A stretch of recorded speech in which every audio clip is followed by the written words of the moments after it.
back to Basics family. Welcome back to yet another video. If you're a returning subscriber, welcome back. If you're a first-time visitor and a first-time subscriber, wait there because you're gonna hit that subscribe button. All I'm asking you, please, welcome.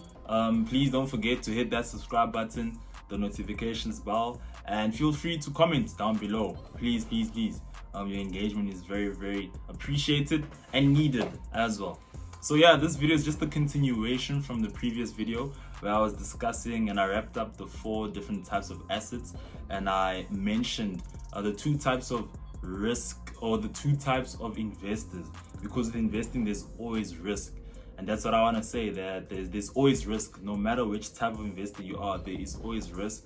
And what risk basically is the difference in returns. So if I want to invest, I'm going to use this as just a practical example. If I want to invest in a share, it can go either really well or really bad.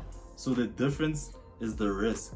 And I'm just giving you a preview of the content that we're going to speak about. If I go to a bank and they assure me that I'm going to get 12% at the end of the year, that's not too risky because it's assured.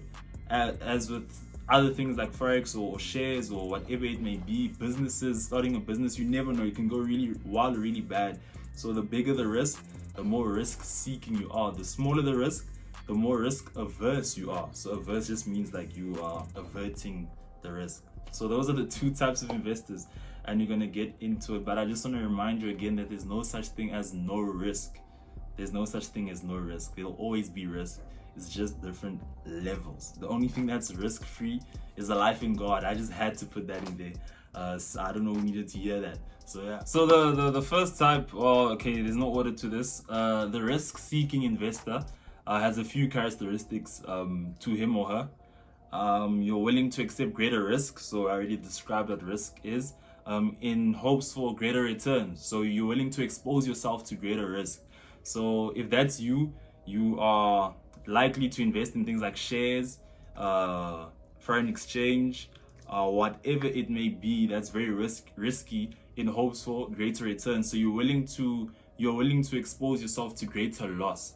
So that's the first type of investor risk seeking. So usually those people are people who are just willing to open businesses or invest in shares that are volatile. So volatility just speaks about a lot of movement. And yeah, that's the first type. Those are the characteristics, and that's the assets that they usually go for. But don't let me limit you. This is just an overview and a picture of the type of investor and what they usually invest in, so you can just see the type you are, and then from there dive into whatever you're comfortable with. And that's the most important thing about investing. Always invest in what you're comfortable with. The other one is risk averse. So risk averse means that you're not willing to expose yourself to a lot of risk or losses, and you're preservative. So that would be like investing in a fixed deposit or a savings account, because then you put your money in a bank, it's fixed. You know that you're going to get 12%. You know that there won't be any ups and downs. You know that your money will be safe. And it's highly unlikely that a bank will close down, which can happen. Like I said, there's always risk. It can happen, but it's highly unlikely. Do you get what I'm saying? So that's the risk averse type of investor. You're very preservative. So it's usually old people, like people who are retiring.